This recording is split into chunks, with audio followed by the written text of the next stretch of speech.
I've noticed recently, whenever I would open my laptop and I would open Google or even PowerPoint from Microsoft or ChatGPT, that there are constantly new updates and new things that are available. And I have to admit, I'm getting a bit confused.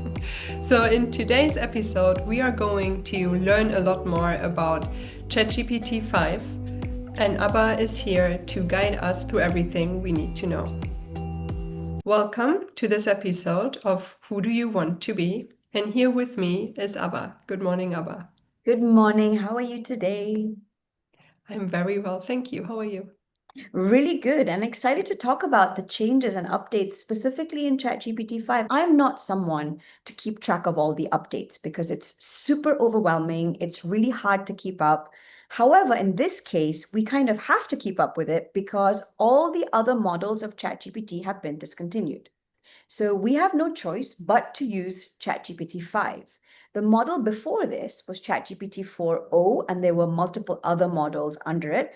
They have all been discontinued. ChatGPT 4.0, which was the immediate previous model of ChatGPT 5, is still available in the legacy models, but soon it will be discontinued. You literally only have ChatGPT 5 to work with now. And the only way you can maximize using a tool like ChatGPT is if you know what it can do. And because ChatGPT 5 has gone through quite a large update, just knowing what it can do now is helpful in general because it's the default mode that we're all using. So I've spent a lot of time looking at all the updates for ChatGPT 5 that released over summer. So we've got a summary for you. So if you like, I can take you through the main things you need to know for the updates of ChatGPT 5. And then if you have any questions, Sabine, as someone who's using it, we can go through them. How does that sound? That sounds brilliant. Yes, I'd love to have that summary because I have to admit that I am not really capable of really understanding and finding out everything I need to know by myself. So that would be a very good insight. So first of all, when you open ChatGPT 5, you'll see it looks different. So if you haven't seen that already, it looks different. When you go to the top left corner and you click on ChatGPT, it will already say 5. And when you do a drop down, you will not see other models. You will just see things like think fast, think slow, and then you have legacy models. So automatically, you can't really do very much. Before you could choose between models. Now what you can do is you can choose between whether you wanted to think longer or whether you wanted to think fast. So it operates differently. It goes deeper if you want it to think deeper, and it gives you faster results if you just want a quick answer. The other big changes are that it is generally a much better writer. It is just producing much, much better quality content without you having to do very much. So if you do know how to train this model, your writing will be even better than what it was before. The other thing it's doing less of now, it's less hallucinations. So for those of you who didn't know, ChatGPT hallucinates, which basically means it makes stuff up. So when it runs out of information on what to give you, because it's not being able to tap into a data set, it starts making things up. Now with ChatGPT 5, it's doing that less. This is great news, but it's still a reminder that you still have to check everything that comes out of ChatGPT 5. The context window of ChatGPT now is huge. What this means is it's able to process a large amount of information much, much better than it used to before. Before, maybe you found that if you give it a huge document, like 200 pages, it's not very thorough in terms of how it responds reading it. Now it can handle much larger documents. So with more expertise and more accuracy. It's also a lot faster. So those are really highlighting the main things that are different.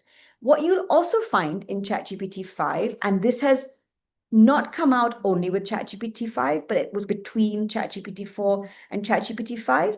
Now it's got agent mode, so you can actually start using it like an agent, which basically means that you can give it a task and it will go off and do it. Now, I've been playing with it and I'm not really quite sure how to use it very well. And it's been very slow and it's not working that well, but this is where it's heading. The other big thing you can do now is that you can connect ChatGPT to your Google Drive, to your calendar, to your Gmail, to a number of other apps you may be using. So for example, if you're using Dropbox, or if you're using HubSpot, for example, for your CRM. So, and I think it's going to continue to increase all the tools you can connect it to.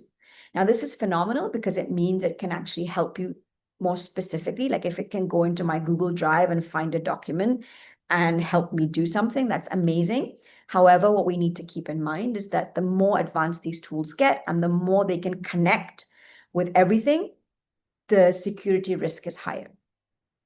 So those are just a few top line things that you need to know about ChatGPT 5. So in a sense, it's not a completely different model.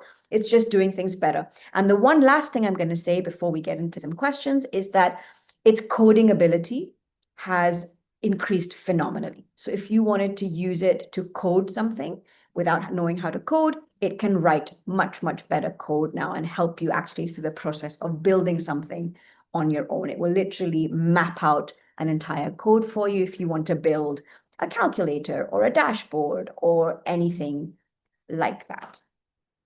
So those are the updates. That's really all you need to know. And you'll find that as you play with the tool more and more, all these things will become more obvious to you. Hope you found that helpful. That was super helpful, Abba. To start off with, I didn't even know that there was a think fast and think slow mode. So I will take a look into that. Do you know what the default mode is? So if I don't choose either of them, does it give me the deeper It context decides. or It content? kind of decides on its own, I think. Depending on the nature of what you've asked it, it decides on its own. And I think when it goes into deeper thinking, it's quite similar to what it does with deep research. For those of you who are not familiar with deep research, there's a deep research element in the ChatGPT, which is very good for conducting in-depth study on anything you want. If you choose the deep research feature, it goes into mega agent mode where it goes to search for so many different things for you to be able to give you a correct answer. So when you go into thinking deeper, I think it's called, it will probably default to deep research. I'm not quite sure how it works, but I think it decides depending on the query. Okay. That's super interesting. I will definitely experiment with that a little bit and see how also the content will differ from thinking fast to thinking slow, which just keeps Yeah. reminding me of the book that Daniel Kahneman wrote. So I've just opened it now in front of me, and what you'll see is it has an auto mode. So it decides how long to think, and then you can choose instant answers right away or thinks longer for better answers. Okay, That's it. You can fantastic. also now upgrade. You could do this a few months ago. You can upgrade to a pro mode, which is $200 a month, Oof. which none of you need. So don't worry about it. Don't think of buying it. Just get the $20 one. That is worth every penny. You do not need the $200 one. But obviously, if you're working on a much higher level and you're incorporating ChatGPT teams and you just want it to deliver better results, then that's still $200 a month is probably equivalent. The work it can do, studies say, or whoever's using it state, to hiring somebody with a salary of $10,000 a month. So, and it's just generally become very, very good at what it's doing. So in a recent interview with Sam Altman, he said that ChatGPT 5 is better than every expert on the planet, which is a very, very bold claim.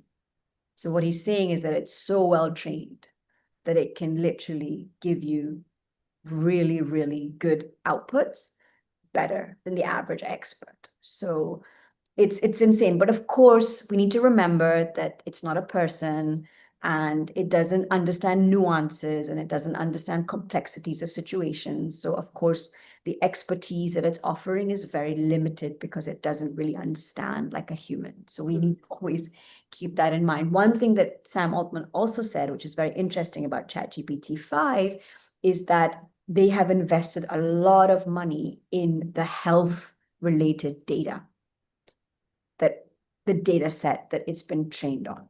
So it's actually a much better not advisor, and it's very good at analyzing health data.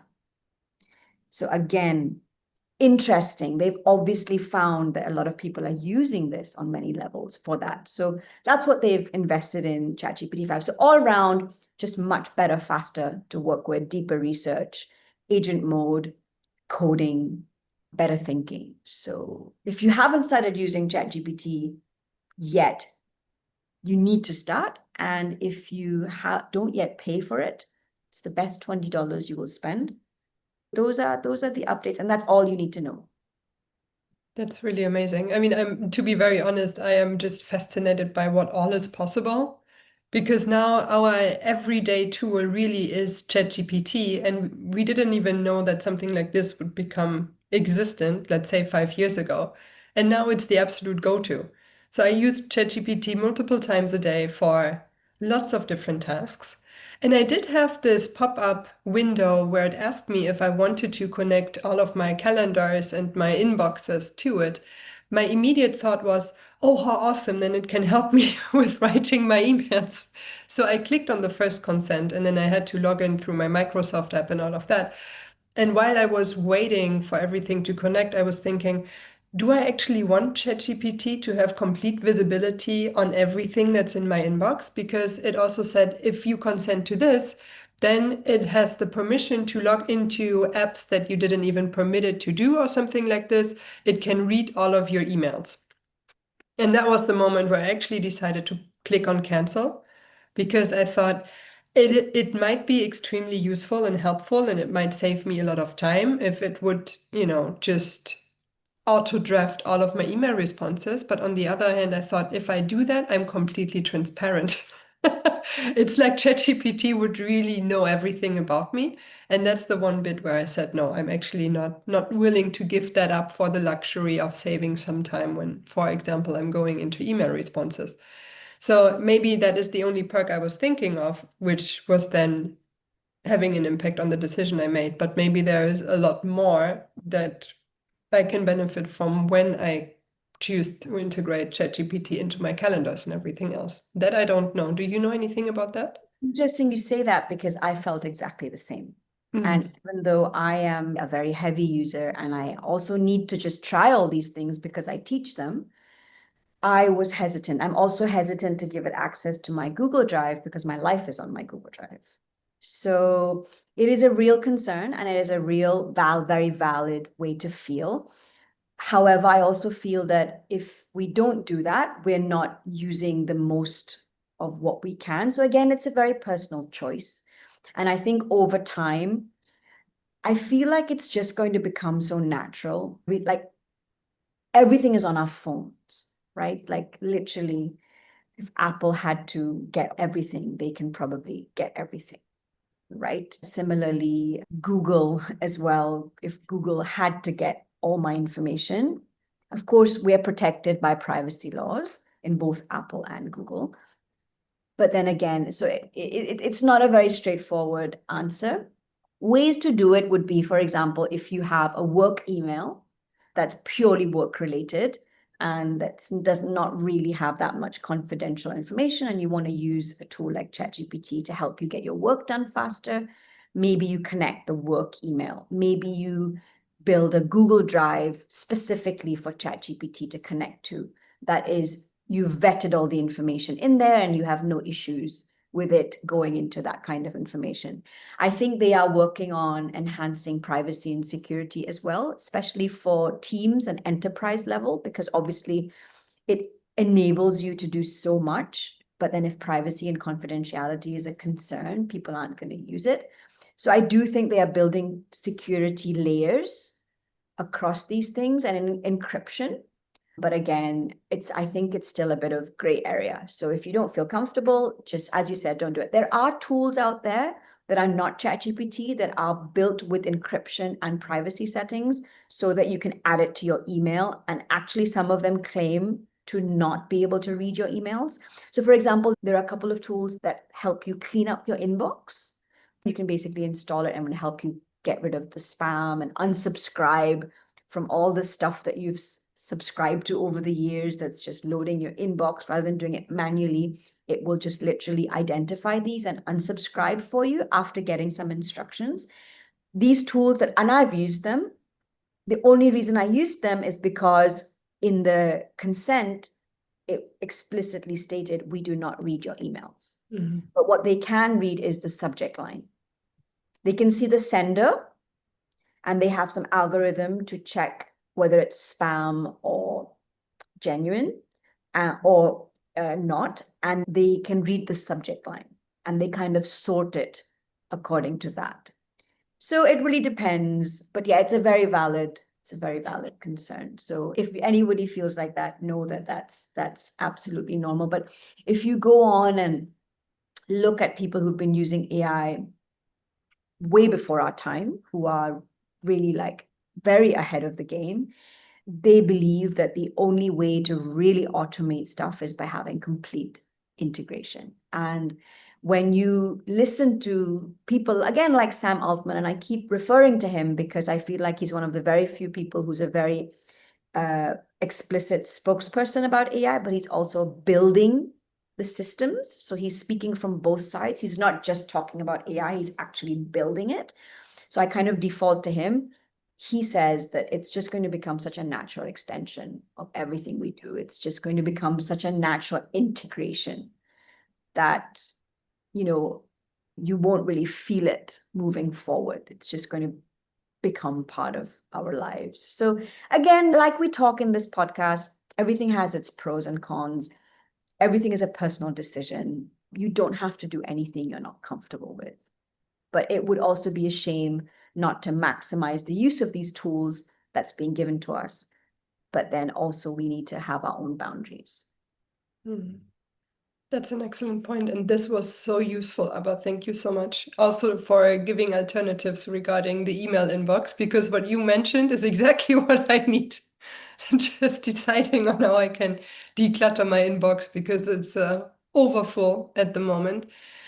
And what you said about us using the phone and just, giving more and more data to all the apps that we are using, by now it almost became a default mode. So for example, also when I'm sorry to always get back to this, but when I installed my Whoop, it was asking me, do you want to connect your Whoop to health? And then, all of these other apps. And I just instantly clicked yes. Because I thought, of course, then, as you said, I can utilize it to the maximum because the more data it has, the more precise it is, the more useful it is to me. And I guess ultimately it will be exactly the same for this, that we will then just say, okay, everything needs to be interconnected. The more data can be exchanged, the more useful it's going to be for us and the more time it will save us. And I guess ultimately this is what we're all looking for, right? How can we save time and how can we use our time for things that are more valuable to us than going through our inbox and deciding what to unsubscribe and what to keep. So thank you so much for today for this update and overview. I hope that this was as useful to you out there as it was to me. And we are looking forward to receiving any comments or other tips and ideas that you have around ChatGPT 5 and other great AI tools that are out there. And we are looking forward to seeing you and hearing you again next week.